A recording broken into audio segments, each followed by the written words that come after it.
Slack admin role is very niche, unlike Salesforce developers, because you need Salesforce developers to do any customization there. Whereas with Slack developers, if you're building an app, if you're building a super critical API connection, if you're developing your own Slack app, you need a Slack developer. Other than these situations, you don't need a Slack developer. So the thing is, and also it's not like a language like LWC, which you need to learn, because majority of the Slack development happens with JavaScript and normal languages, which a lot of the people are familiar with when they're doing their computer science engineering degree or bachelor's.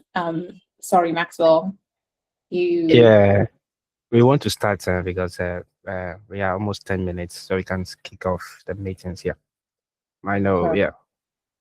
So I think the recording has been start already. Hi, everyone. Good afternoon, good evening. Maybe some of you are already in the morning. Welcome to amazing Happy New Year. And I know we are already in the next month, supposed to be having our sessions kind of more of January, but we were focusing more of trying to develop the leaders and see how best the leaders can develop the teams as a goal. And once again, on behalf of the African Ohana leaders, Jennifer and then Stangard and the rest of the African Ohana team, welcome to another new year. And this is our kickoff year party. We call it a kickoff year party on Slack. The reason why we are doing this Slack this year is basically for one purpose, is to encourage our members or the users how to use Slack very well in our subsequent program that will be running, because we'll be using Slack for all our programs, and we want to encourage members to know how to use Slack very well. Last year, we encouraged a lot of challenges. People, we put them into Slack groups. They rather create a WhatsApp group to have their meetings, but Slack have more than we could think of. So this whole 30 days is to encourage all of us how to make good use of Slack. And today happens that we have our guests who's going to take us through an amazing, I think she has been one of my mentor. I think back in those, when I started my Salesforce journey, I think it started with that 100 challenge that even improved my badges. I joined that one challenge. I even tried to do 100 badges on a day, but because of a challenge, I have to start doing it on one per day instead of doing all 100 a day. It was a challenge for me though, because I love to solve like 40 or 50 badges a day. But this 100 challenge, you have to do one per day just to keep yourself consistency. So today we happen to have our guests on call. I will not talk so much. I'll allow the guests to take us through the teaching sessions today on how the beginning of using Slack. Over to you. Thank you so much, Maxwell. Hello, everyone. I've been chatting about for 10 minutes so far. But here I am. And Maxwell and I, we connected almost, I will say, a month ago. And we talked about how we want to move forward with like pushing more users to use Slack actively. In the upcoming exercises, since I don't have access to Africa Ohana Slack, I would like to get access to that so that I can do some hands-on exercises in that channel. I'm not sure if everyone is a part of 100 Days of Childhood Challenge. If you are a part of that challenge, I can use that workspace. Otherwise, for upcoming days, we can potentially use Africa Ohana workspace, whatever you all are comfortable with. You can probably share your preferences with Maxwell and we can coordinate with that, because I would like you all to get some hands-on experience and practices with that. That said, I'm Pusha and I am going to take you on a journey to learn about how you can get started on your journey with Slack. So it's basically a Slack 101. I will now share my screen. So today we are going to, I hope my screen is visible. So today we are going to talk about Slack and collaborating effectively in Slack, boosting your productivity with Slack, and communicating flexibly inside of Slack. So the first bit, welcoming Slack. Slack essentially is your digital HQ. That's what I say it, because when you have Slack in your organization, you share all the documents there, you have conversation with your colleagues there, you talk about almost everything, water cooler talks, or anything you have on your mind, you normally put it on Slack, because waiting for email response, it takes so much time, and getting a response on Slack is that much more easier. And that's what Slack's mission is. So Slack actually says that their mission is to make people's working life simpler, more pleasant, and more productive. And how they're doing it is by giving them a platform which is easy to use, which brings people together and gives you the opportunity to collaborate. That said, Slack is, I talked about how you can actually, chat with people, how you collaborate with people. It's a lot more than that. You can actually bring in all of your different apps in there. You can actually connect with people with the about the information you need. You can add channel people, connect with them. You can tag them. You can create channels. You can create external channels with different companies as well, and we're going to learn about those as well. It also offers flexible work across time zones and locations. And why am I emphasizing this is because in Slack, you can do things like scheduled messages. So if my colleague is working in a different time zone, it'll be easier for me to communicate with them in their time zone by scheduling messages. I can share screens, I can share screenshots, videos, whatever within Slack. And whenever I'm sending them a message, Slack will also give me a notification that I'm notifying this person in a different time zone, or this person might be sleeping, or it's like too early for them. I can see all of those things when I'm sending message to anyone. Next up is providing searchable access to shared knowledge. Slack actually acts as a reference of all the conversations you're having and all the files you're sharing, especially with the enterprise grid. You have enterprise search, which means you're not only able to search the files shared within Slack, but also with any connected app. So for example, your company is using Google Drive, and you have a file in Google Drive which you need to search, but you don't know where it lies. You can actually search within Slack, and you'll be able to get a search result for your Google Drive file. And that's something radically different from any other tool you've been using so far, because a lot of the time we're looking for information, but we don't know where we might be able to find it. And having that capability of finding it across all of your tools is something which is very new, unique, and interesting. Now, what is Slack? Raise your hands if you know why Slack's name is Searchable Log All Communication Knowledge. Do you know why this is named Searchable Log All Communication Knowledge? Anyone? If you know the answer, please unmute yourself and share the answer.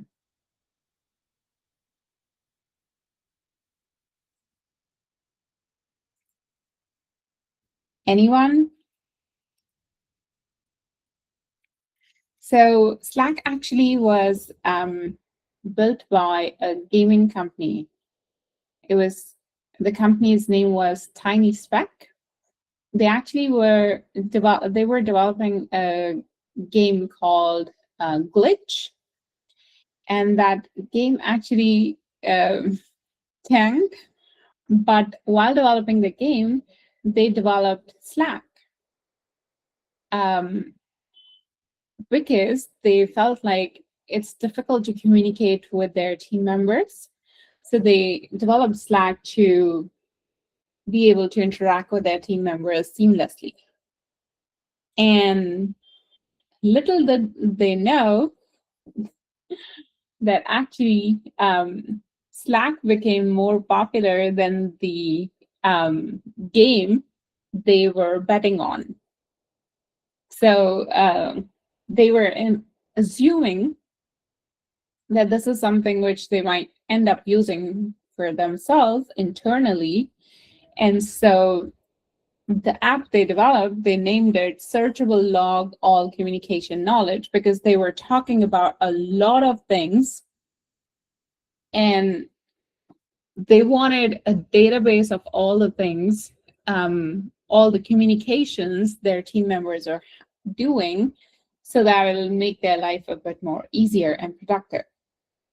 And so it is so interesting to see like how something which is very which was not even their primary focus ended up becoming their primary focus. And Rodrigo actually mentioned a really interesting fact there.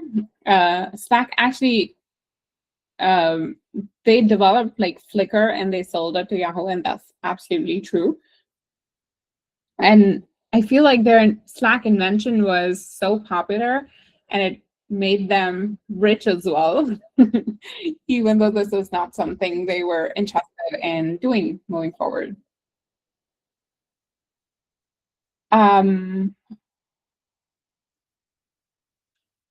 Okay, I actually got a question. I'm not sure if, because I'm not organizing the 30-day Slack challenge, the current one which you all are participating in.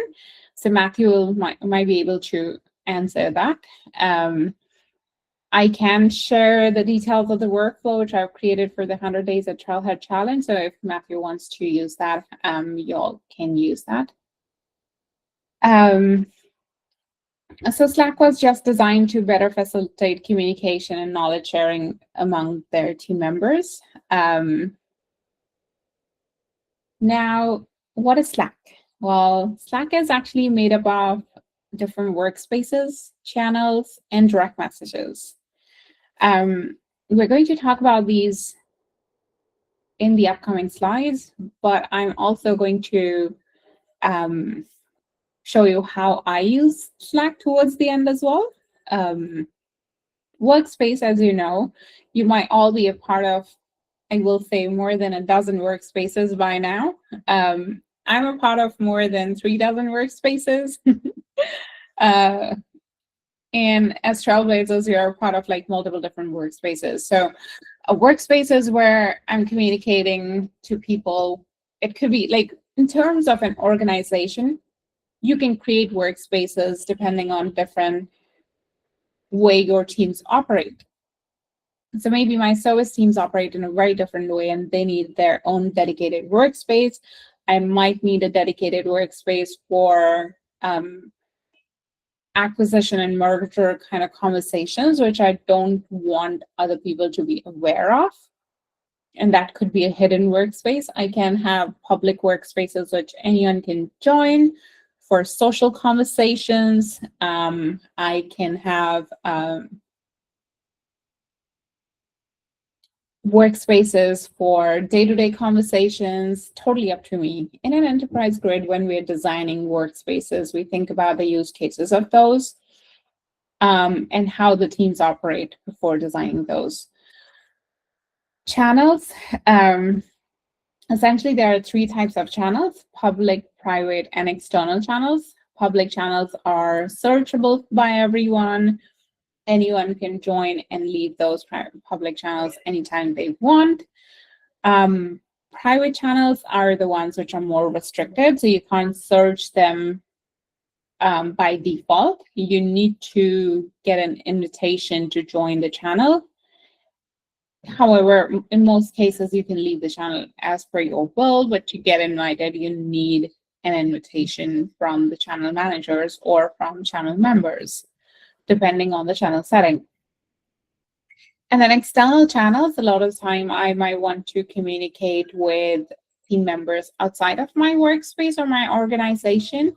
And for those connections, I normally can create external channels where my team members, as well as other organizations' team members, are a part of. And that you'll normally see under a separate tab called external channels. And lastly, we have direct messages.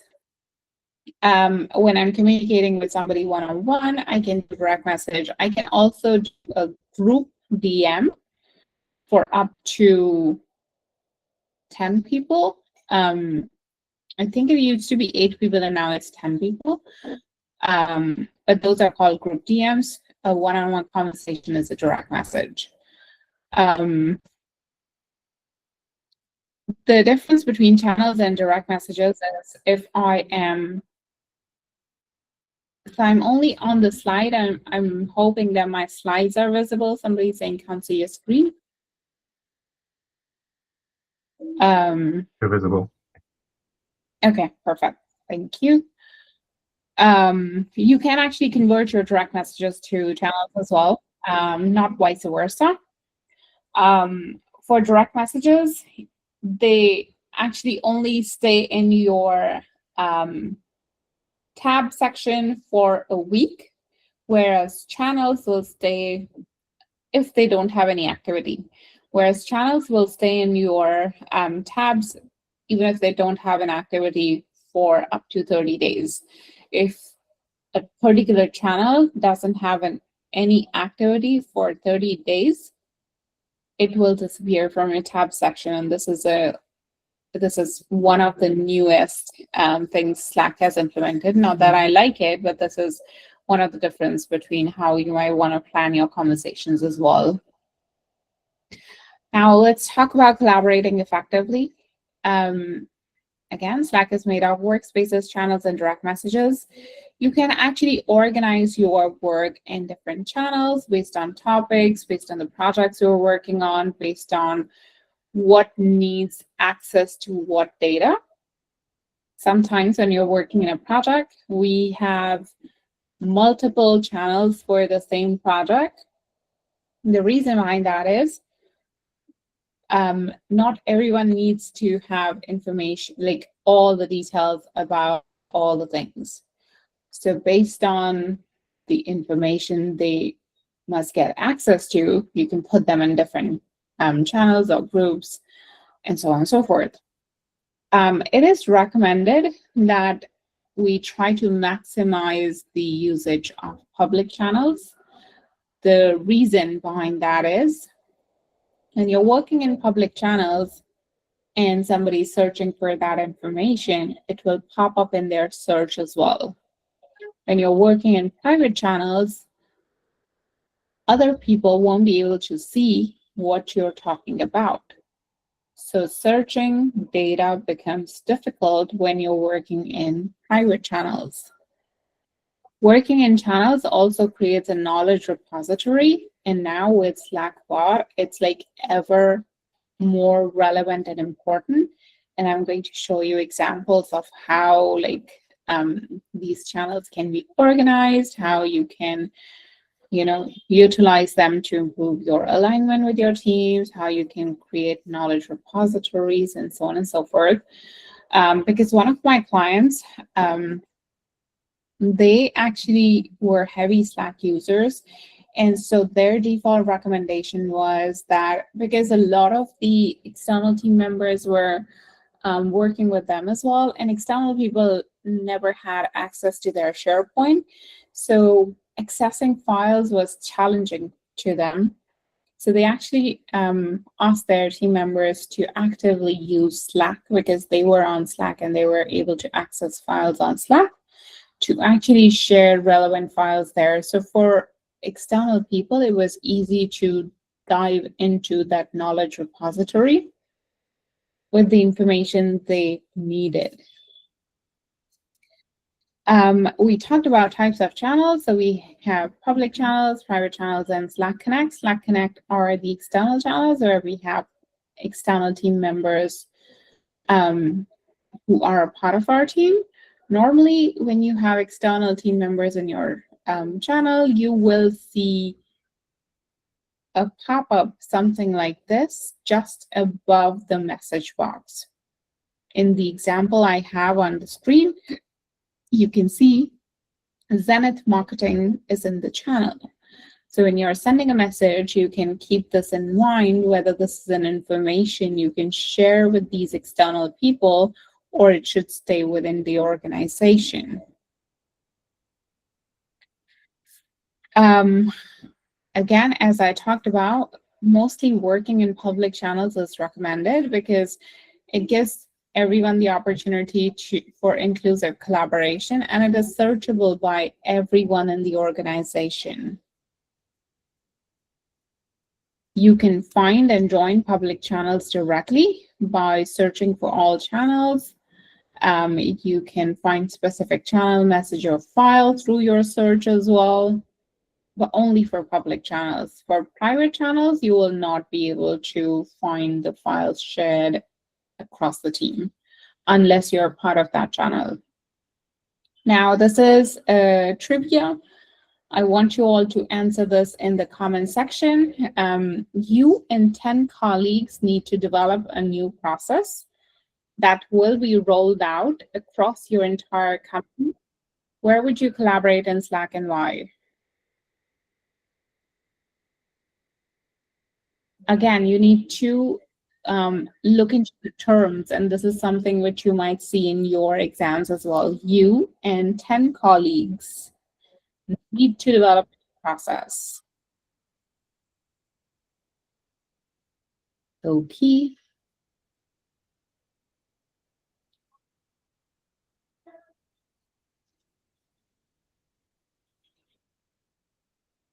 Okay, so far we got responses around private channels, only one response around direct message. We can't actually do direct message because the limit is only 10 people. And when you're adding yourself and 10 colleagues, you can't create a direct message group.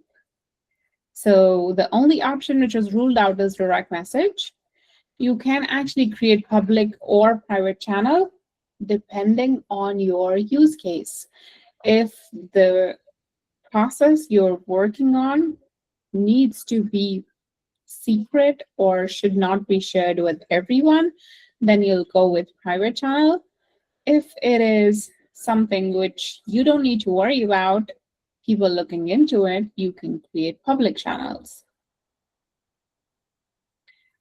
Now, let's talk about the direct messages. You can see direct messages under direct message tab. You can collaborate with team in threads, emoji reactions, @mentions, formatting your messages, and canvases. We're going to talk about each of these, and then we're going to look at these in action as well. Let's talk about threads. This is one of the most underrated Slack features, which I really, really like about Slack. So threads are when somebody posts a message and then all of you actually respond underneath it so that the thread is being followed. One topic, one conversation. When I click on that conversation, I will be able to see all the details underneath it. This kind of keeps the conversations organized, as well as easy to follow through as well. Next up, emoji reactions. A lot of the time, instead of writing a response, I can simply use appropriate emoji, and that will actually give the user satisfaction of getting a response. A lot of the time, a positive response is threads. Yes, threads are same as replies. That's correct. For example, somebody is saying, can you review the document? Instead of saying, yes, I'm looking into it, I can simply put the eyes emojis and that person will know that I'm looking into it. Once I'm done, I can probably do a check mark. Absolutely. Slack emojis have their own language. I'm not sure if you're all a part of Slack community workspace, but they have some amazing emojis going on. So you can probably like be a part of the workspace. There, like you can create your own emojis as well on a lot of different websites. We will actually learn how to create our own emojis in the upcoming sessions or potentially like in the next session, because that's something which I wanted all to experience. I feel like not many people know that how they can create their own emojis and a lot of other different emojis as well. And emojis is such a big part of the conversation we do on Slack. So we are going to learn how to create our own emojis next week. I originally wanted to do some exercises for this, but I'm just like showing some reaction examples because I don't know if everyone is a part of one single Slack workspace. Next week, we are going to do some hands-on for the Slack 101s. We will actually coordinate that and get everyone inside one workspace. For now, we can have like, I just talked about if Alexa is saying, Kirk, can you review the communications plan for me? When Kirk has added eyes to it, she can see that he's looking into it. Once Kirk is done, he can simply add right tick, I've completed it. Same goes for Lisa. She's talking about we finished the Slack vision statement exercise and people are adding clapping emojis for well done. Somebody's writing, I'd like to use Slack huddles for our daily things. What you all think? If you agree with it, you can simply add plus emoji instead of writing I agree. So these are some like simple use cases for Slack emojis. But there are a ton of use cases for this as well. You can highly customize these for your organization. And we're going to learn about all of that customization in the next exercise. For now, this was something which I was thinking we can probably do for exercise. If you all want to do it right now, I can share the invitation link for the 100 Days of Trailhead Challenge Slack workspace, and you all can join it, and then we can practice it there. Let me know in the comment section if you want to do that.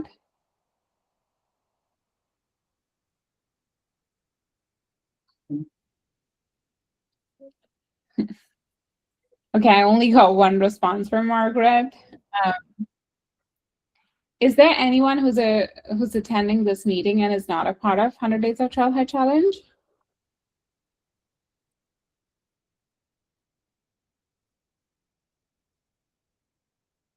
If you're not a part of 100 Days of Trailhead Challenge, please let me know so that I can share the link with you all.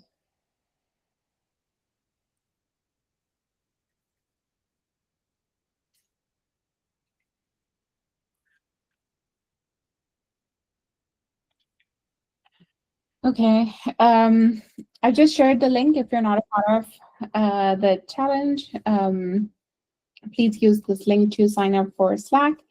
If you are a part of the challenge, I'm actually creating a new channel and I want you all to search for it and join this.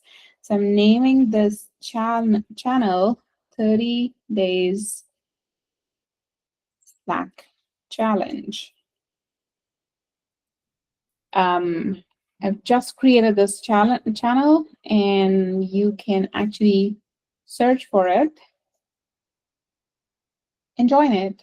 If you don't know how to search for it, I will put actually I need to stop sharing and then I can share this. So you need to go to channels manage, browse channels. And here you should be able to see 30 days of Slack challenge. I can see 4 people have already joined it. Yay. All of you can join this, and then we'll get started with our first activity.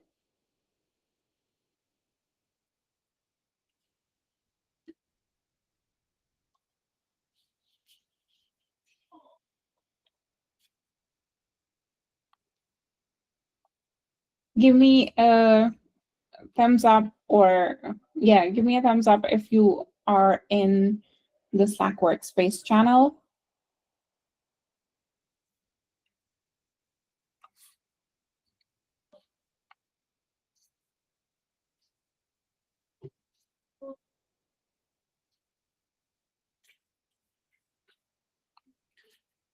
Awesome. So I am going to post our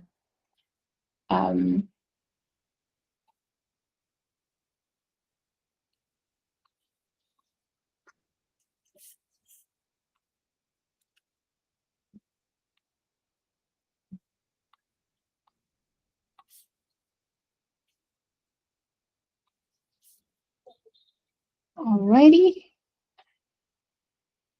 You all can post in your emoji reactions. If you want to elaborated answer, I would like you all to use the threads. I will go first. My fun activity is travel. So I will add plane, and maybe now I'm not a dancer, but I do like to paint, so I will add painting. I would like you to use threads, not separate messages. So if you can click on reply thread and post your responses here, that would be helpful, just like Johannes did. Thank you so much. You can actually add in emojis for your preferred ideas, or you can post in thread.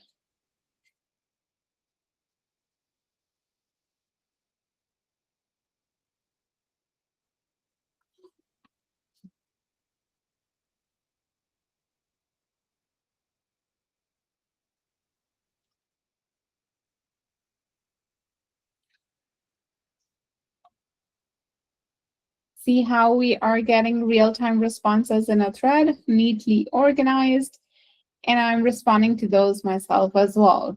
We can probably like vote on who, so for example, if everyone likes biking, we can probably start adding the plus sign. And if everyone has the plus sign on their responses, it's a tie. But like if we get more plus signs on a particular response, we can probably pick that activity for our team activity. Group. Oh, that's such a fun response. Group now. Let's do that. Alrighty, let's move on to the next step. So the next step, I want you all to use an emoji, which we talked about, which shows that you saw this post. If you just want to say that you saw this post, which emoji will you use? Oh, awesome. I can see a few people have already used that emoji.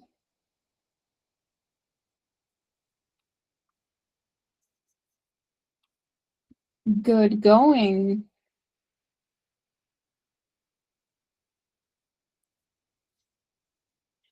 So from this current exercise, we actually have learned a few things. Let's practice one more thing. If you have done this thing, which emoji would you use? Awesome. So these people are really smart, the ones who have used eye emojis, because they were following what I was sharing. When you add an eye emoji, it gives the person who posted the message an impression that I am looking into it. When you use the green tick mark, you kind of gives the impression that this is done.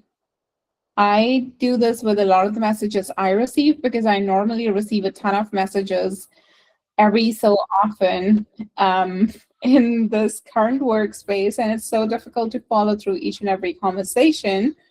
So I try to use these emojis to keep things organized. And it's not like you can't see this.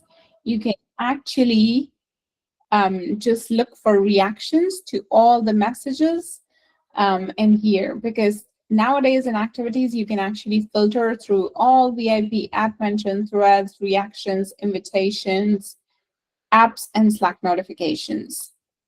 You can filter through that and you can see who reacted to which emoji for your message.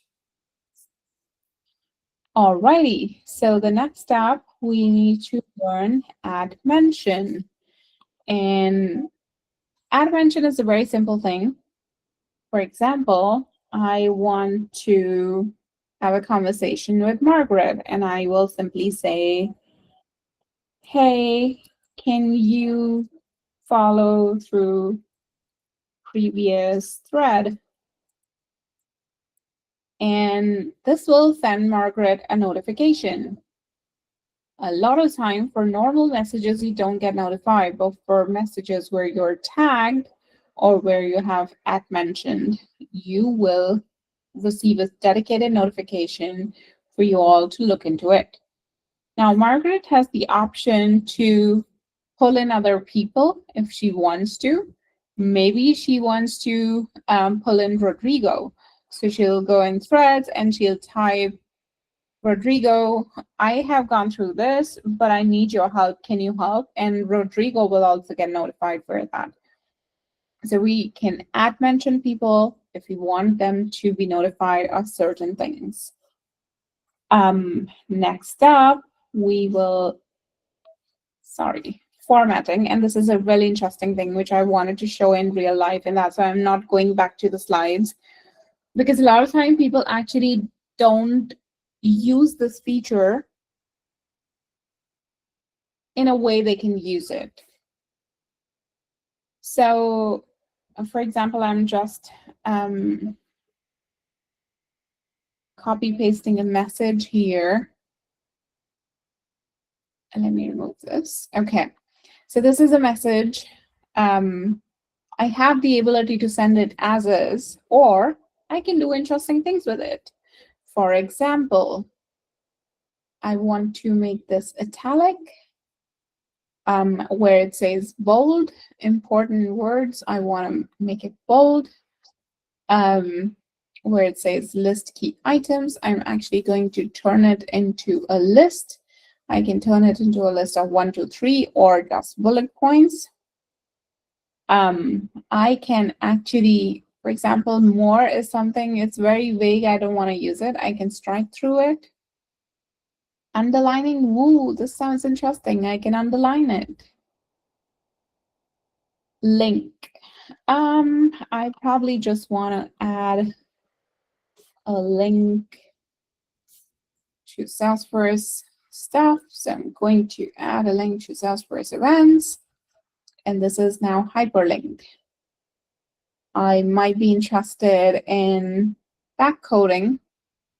So I will probably just go try. And I will simply put it in backcodes if I want to. If I feel like this is not highlighting this enough, I might even add it in a code box. And I still feel like that's, sorry, this is code and this is code block. If I feel like this is still not something which I'm happy with, I will just go with trial 1, 2, 3, and I will put it in a code block. So you have the option to format your messages in the way you want them to format. I talked about add mentioning people. You can do that in two ways. You can write add and then write that person's name, or you can simply click on mention someone and it will automatically pop up this for you as well. Another option you have for formatting is, no, sorry, these are the only options you have for formatting. And then you can add emojis and GIFs. Depending on if your workspace has enabled GIFs or not, but emojis you will get enabled by default. You can also record audio clips with your message, and you can record video clips. We're going to learn about these two features separately in a later slide, but for now, like, these are the ways with which you can format your message on LinkedIn, on Slack. Tell me if you have used all of these formatting options in your Slack messages up until now. If you haven't, the next time you're writing a Slack message, try to use at least some of these ways of formatting a message. For now, I'm just going to post this message without the trial stuff because I don't want people to get confused with trial. Okay, Kayla, you're saying that yours shows a lock on it, lock on the channel, or the workspace? Because the channel is public and it doesn't have a lock here, so you should be able to see this.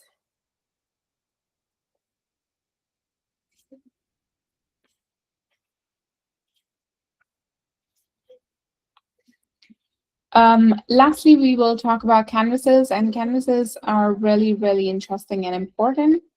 Nowadays, we can even create a canvas with an AI, and this gives you the ability to write your own prompt or use the existing ones, or start from new blank canvas. I am, however, not going to create any canvas. I'm just going to show you a few canvases we've already created. This is a simple one where I have tried to respond to all the potential frequently asked questions which people normally have. Within this, you can see I can actually add multiple formatting options. I can even tag channels. I have the option to display it as URL or as a card for everything. For example, for this workflow, I actually am displaying it as a card. I can display it as a URL as well if I want to, but I want to display it as is. I can actually add emojis here. This is actually not the, I will say, best example of canvas. One of the good ones I have seen, I will take you there. So for example, if we go with best practices on Slack Etiquette, in this canvas, you can see there's a block. There's a block for URL. When you click on it, you will be redirected to Slack Help Center. Then they have also created two subsections and created a table of content for each of these. They have added images in here, which you can zoom out if you want to. You can add URLs. You can even add GIFs and videos in canvases. You can add PDFs in canvases. Another GIF. You can, again, link through this. You can add tables with borders. You can have tables without borders as well. Since this call is being recorded, I'm not going to share like how one of my customer was using it, but they had a really interesting use case. But obviously, I can't share that while it's being recorded. But normally, like, you use these tables and content and stuff to keep your canvases organized, and you can share like all the details in here for people to read through so that they're not looking in multiple different places for the information they need.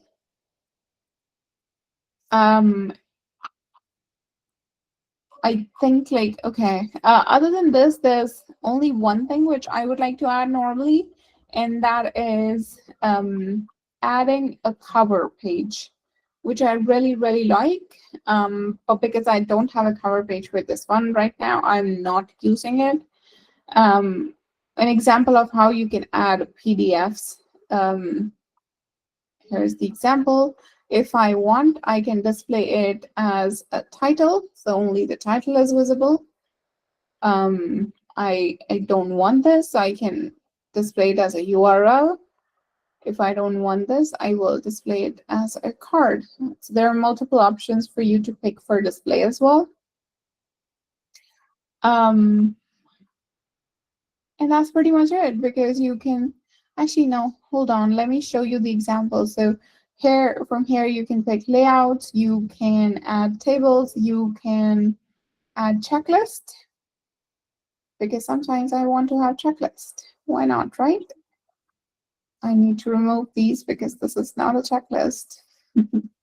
You can also add code block, block code, bulleted list, ordered list, checklist, paragraph, big heading, medium heading, small heading. You can create variables, which you can then use in your workflows to update. This is a complex bit. I'm not sure if we will cover this in our workflow hands-on exercise, but sometimes I probably want to just say, try one is something which I want to create as a variable.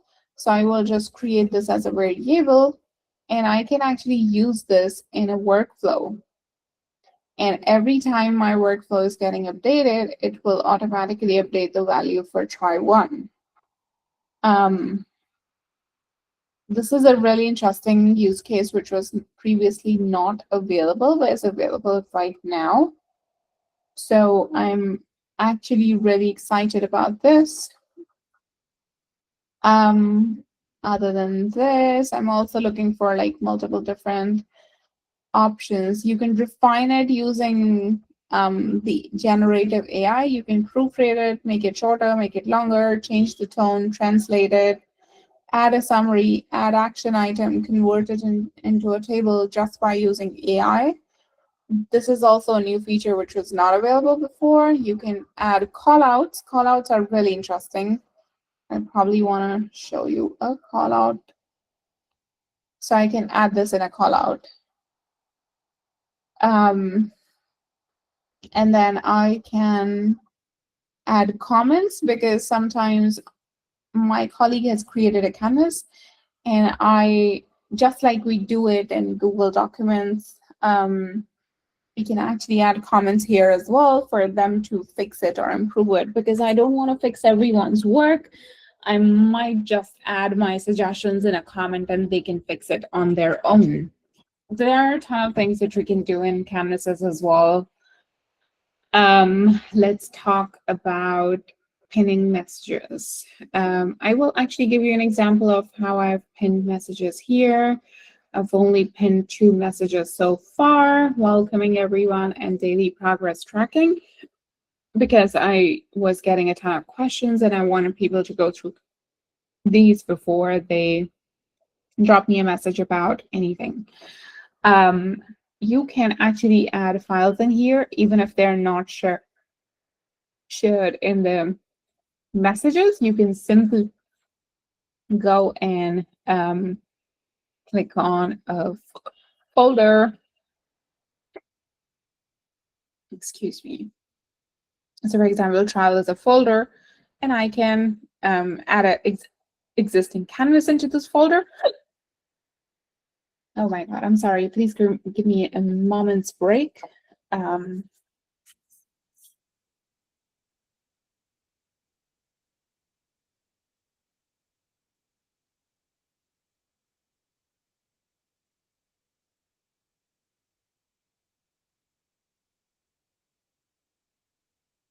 So folders are a really nice way to keep your content organized. You can add your canvases here, your list, your files, links, or you can upload file from your computer as well. So if I click on that option, I can actually, for example, these are the images. I don't know what images these are. I can simply click on them, click on open, and these will be added in this folder. I can add the link.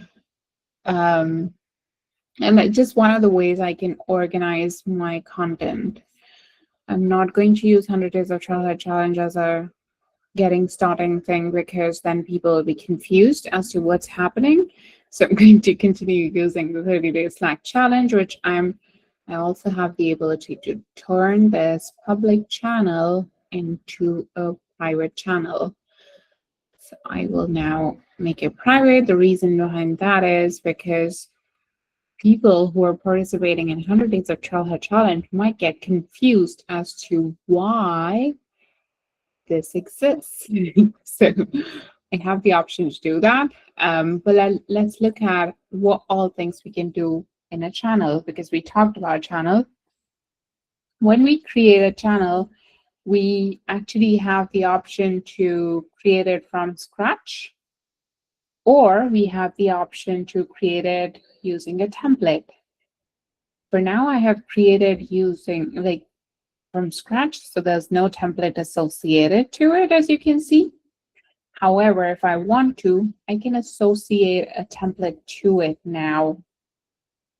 It could be a project starter kit, a bug intake and triaging, help requests, exploring more templates, because there are a ton of templates available for it.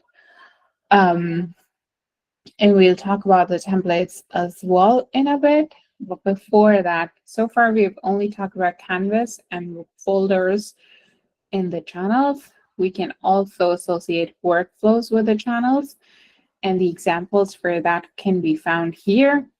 So you see how the bottom of the 30-day Slack challenge looks different from the 100-day of Trailhead challenge.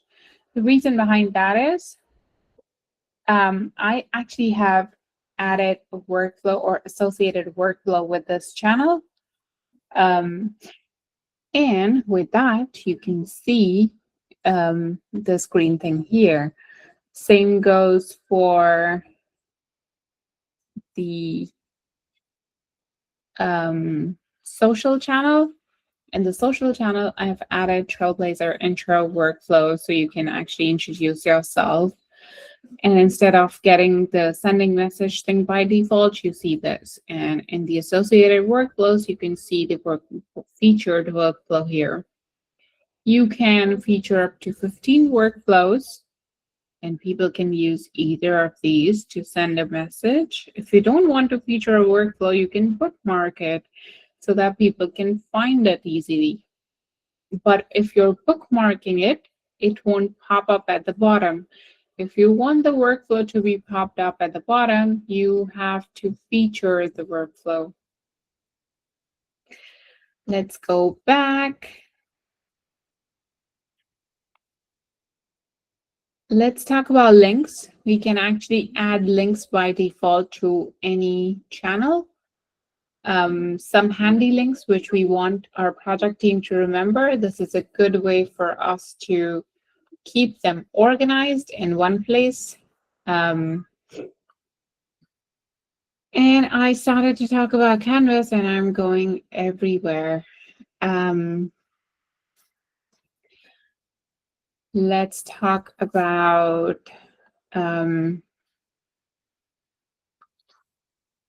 the other things. Those were lists. So list is a really interesting use case. Before we move on to template, I will talk about list. You can actually create list by default by creating a scratch for everything from scratch, and this is how you get it. When you create a list, you get the option to explore templates as well. I can explore the templates. I can see with a feedback tracker, the list looks something like this. For a backlog tracker, I'm not sure if you have used Kanban or Jira board, you should be able to see how a backlog tracker looks, a deal tracker where your sales team can see what's happening with different deals, a project tracker where you can see the tasks, the signees, due dates, priority, status, description, a help request tracker where you can actually move things from one block to another by dragging and dropping them, just like we do on Kanban board. Quarterly plan list. These are filters which are added by default to the list, and that's why you're seeing in subsections. Contact tracker. You can create contacts and you can track them in a sheet. Lastly, bug tracker. This is a new item. This is being triaged. This is in progress. This is blocked. This is in done stage. This is in backlog stage. So there are multitude of ways with which you can create a list. I'm actually going to show you a very simple contact tracker list. I'm creating this list. I have the option to use it as is, or I can modify and add more fields. These are the fields I can add in any list. I can rename the existing fields. I can change the field types of some of the fields, not for all, because some field types are not interchangeable. But there are a ton of things which I can do in my list.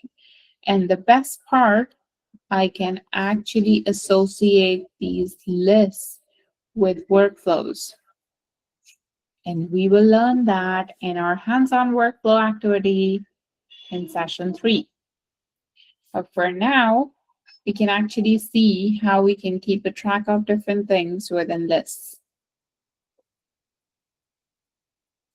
Alrighty, I now want to go back to what we have learned so far. Actually, no, before that, I want to show something really interesting. And we will wrap this session with that because we will cover the rest of the content in the next one. We are going to, all of us, if you have joined the 100 Days of Trail, the TrailX Club workspace, you can go to this image icon of yourself. And I want you all to click on profile and add a profile picture and update the basic profile. Once you're done, give me a thumbs up. So you can click on this, click on profile, add your profile picture, your bio. You can add your name pronunciation, your pronouns. You can set a status for yourself. You can add your phone number, start date, role description, etc., etc. Once you're done with this, we're going to talk about preferences and notifications. So we're going to talk about the profile preferences from here.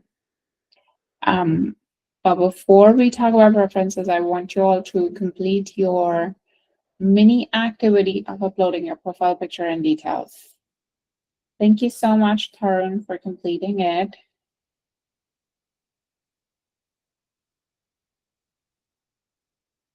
Thank you, Manuel.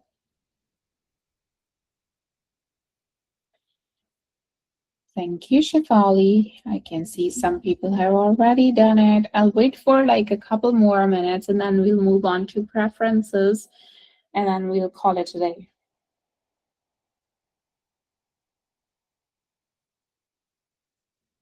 Thank you, Ankita.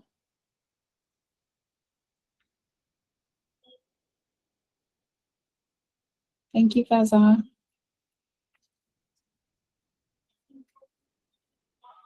Thank you, Nirmin.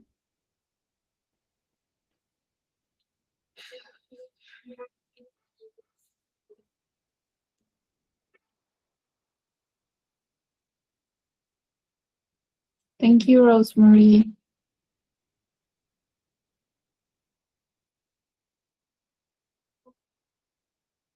Alrighty. let's talk about the preferences. So preferences is a really interesting section with a lot of the things which you can use to customize Slack for your preferences, as the name suggests. You can actually update notification, how you receive them, what time, when do you receive the notifications when you're not available. You actually can change the sounds for different types of messages as well. There are a ton of things which you can do in your notifications and your preferences.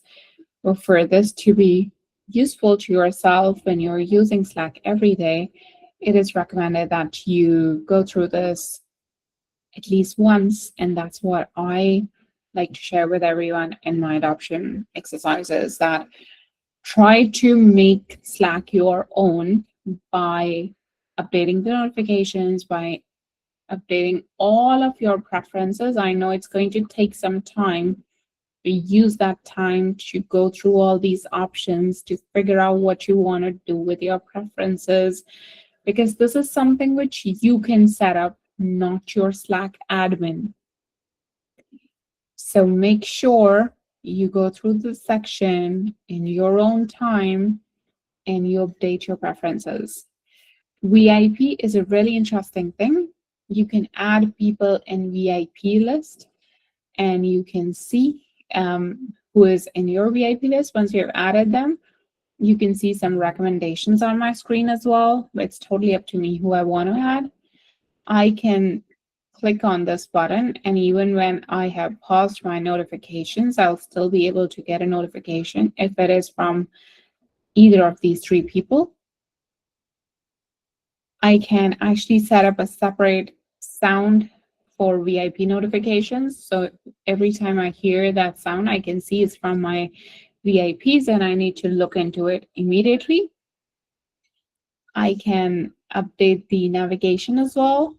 I probably want to show tools here. Right now it says more. I'm going to show it so I can do that. I can remove DMs and files and tools from here to keep a minimum, but I want all of these to show up, so that's why I'm doing that. I might not want to add text in here, so I can simply click icons. Totally up to me. I can customize it any way I want.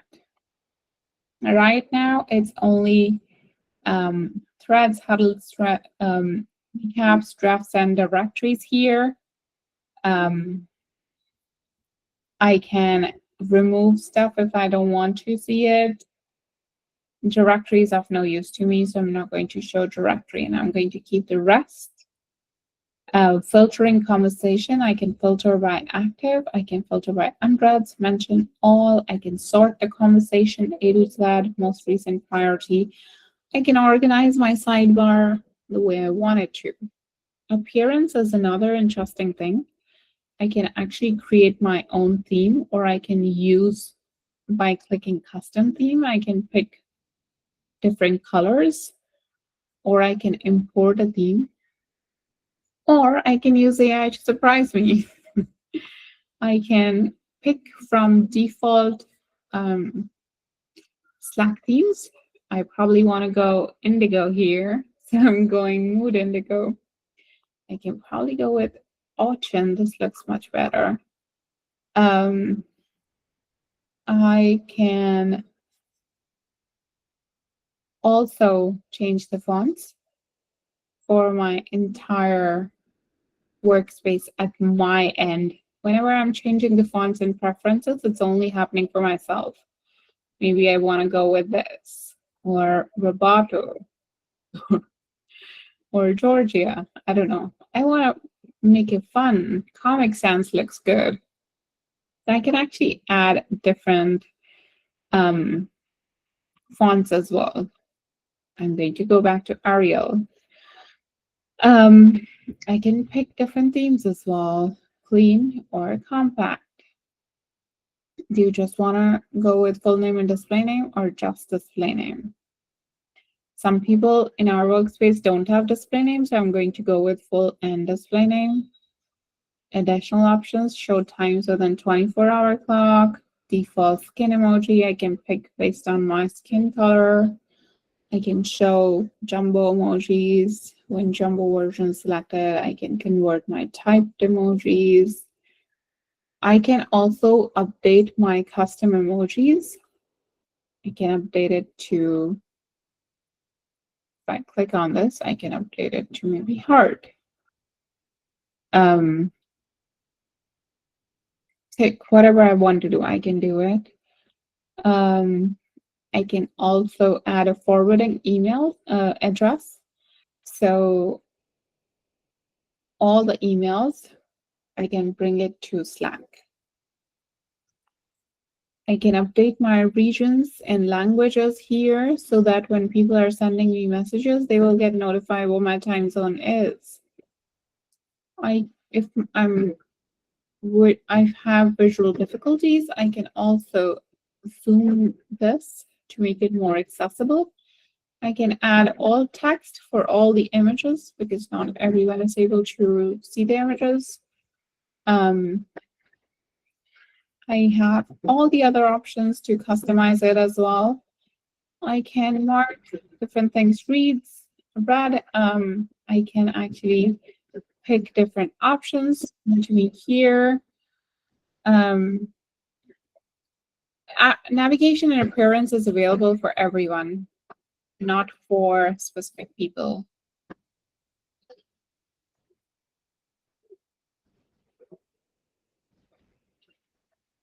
If you're not able to, if no one is able to see this option, please let me know so that I'll go back and check my workspace settings. There might be a possibility that I might have logged this option. I can see my connected accounts here. I can actually make myself less discoverable by saying no one, or I can say only people at Trailheads Club can see my contact, because sometimes I might have external people in the organization and I might not be comfortable enough in sharing my profile details with them. Right now, we don't have any external people, so I'm saying all your contacts. Invitations, we actually, I haven't blocked any invitations, so you're not seeing anything here. Slack AI, you can also update your individual settings for Slack AI. The majority settings are actually happening from the backend, from your admin. You can do some sort of setting from your side as well. You can update your language and reason for translation purposes. And then you do have some advanced setting for shortcuts and keywords and things like that. So you can actually go through these in your own time. These are some really helpful and important settings which you could actually benefit from when you are starting to use Slack in your own organization. And I'm going to take a pause here today. If you have any questions, you have the opportunity to ask those questions now.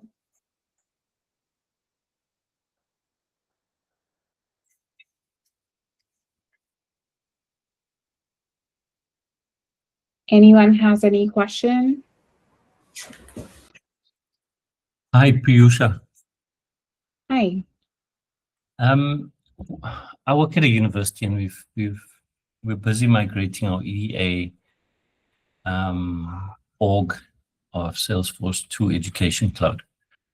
Now, not the entire university is using Salesforce. So we have teams and people kind of use Teams to maybe 30 or 40% of what it's capable of. Introducing Slack, as much as it's got all this amazing functionality, would add an extra spoke to the wheel. How do we shift the idea that this is another channel for communication at Varsity, and make them see all the benefits without making them feel like it's more work? So the very first thing is that you need to be very clear in terms of why you want to use Slack moving forward. Whenever you are implementing a new tool, if you're not clear on why you are doing this, the adoption will actually significantly go down. And I will actually share an interesting metric here. And this is coming from a customer success director at Salesforce. The biggest reason why projects fail is because of the product champion. So when you are trying to implement Slack, you need to figure out why you are doing that. Is it going to improve your team's collaboration, or do you want your students to have better communication with their team, with their professors? Because if that's the case, it's going to be very challenging to actually incorporate all the thousands of students on a Slack plan and then get them to use Slack. Even though students are pretty proactive in using Slack, the thing is, adding those 1,000 people and asking them to use a new tool is still going to be challenging. So you need to sit down on a table with your team members, figure out who your main stakeholders are going to be, figure out which department is going to be the first to be onboarded on Slack. When you're onboarding them, you need to figure out what different types of trainings you need to plan for each of those sub-departments, because when you're working in a university, even one department might be thousands of people. So you need to divide your workload role in a way that you can tackle one group at a time, and then you can move forward. So your only job is not to onboard them on Slack and give them access to it. You also have to understand their needs, their requirements. They might be interested in integrating it with Google Workspace. So that's the first thing you might end up doing. They might be interested in certain workflows because their professor wants them to submit their assignments using a workflow. They might be interested in creating certain channels, or you might end up creating separate workspaces depending on how things are operating. So there are a ton of things which you can do, but it totally depends on what your main goal is and how invested you are to achieve that goal. Awesome, thanks. One more question. What's the roadmap like for Chatter, considering Slack and all its capability? Chatter is something that Salesforce actually is planning to get rid of in the next few years. And that's why they have introduced Salesforce channels. I don't have the visibility as to when exactly they're going to stop Chatter 100%, but it is going to happen sooner or later. So if you're still using Chatter, moving to Salesforce channels is a better way. It's a free thing. You don't need to pay anything extra for it. You can even use Salesforce channels in a free Slack plan. Not that that's of any use, because you will lose your conversation history after a while, but you can still use Salesforce channels even in the free plan. And that the reason why they did it this way is because they're planning to get rid of Chatter permanently. Okay, so if we've got the unlimited edition, what's our Slack availability? Unlimited edition, there is no such plan on Slack, which is named Unlimited Edition. I'm assuming you're talking about your Salesforce plan? Yes, that's right. Okay. It actually doesn't matter because you can use Salesforce channels on unlimited plan as well. But when you're using it on the Slack end, I would prefer you to have at least like some level of paid subscription, because otherwise your conversation history will disappear and it won't make much of a difference whether you have Salesforce channel or not. All right. Thanks for the info. Welcome. Do we have any more questions? Hi, I have a question. Mm-hmm. You mentioned that they're trying to get rid of Chatter. Do you know what the timelines are for that? I don't have the exact insights on the timelines. If I will get any information, I will let you all know. But this is something which is on their mind for a long time, because in Dreamforce 2024, Parker Harris actually said that I created Chatter and I'm going to kill it, because you can do all that and so much more in Slack. All right, thank you. Okay. Nerman actually posted a question. Is it recommended not to enable Chatter for the upcoming days and to use Slack instead? I would say yes, please go with Slack if it is possible. If it's not possible, you can still continue using Slack and Chatter, but I don't know like for how long you can continue using it. So that's it. All right, that's it from my end. Thank you so much, everyone. Over to... Sorry, I'm just blanking out. It's so late for me. I'm like so tired. Alrighty, I will stop presenting my screen. And I hope you all have a nice weekend. Maxwell, can you please take over? I'm fumbling. I understand. Thank you very much. Please, let's show some emoji and chant. Actually, it's late ahead time because it's almost like 11 p.m. ahead time. So I wanted to show emoji to kind of appreciate our guests, our mentor, our coach, our teacher. And so let's show an emoji of that. And all right, guys, I think that is a great moment. And I want to say thank you very much, Pusha, for kind of holding this session for us, for teaching people. I know a lot of people have taken a lot of information, and please, should it end after this, let's take it out there and keep on implementing the skills that we learned today. When you see somebody post, try to use the thread. Don't type alongside that message, just use the thread. And I've shown you a lot of things that you're supposed to have learned.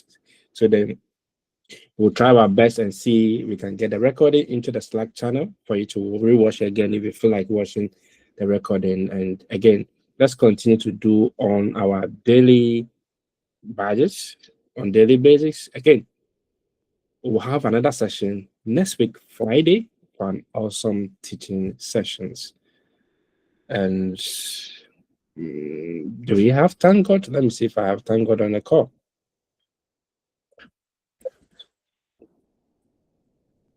All right. I think that is all from us. And once again, thank you very much, guys, and have a wonderful weekend, a wonderful night, depending on your time zones. And let's keep on learning.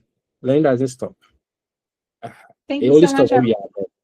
I love all the reactions and the messages. Thank you so much. See you next week. All Bye-bye. right. Weekend. Thank you. Bye. Bye, everyone.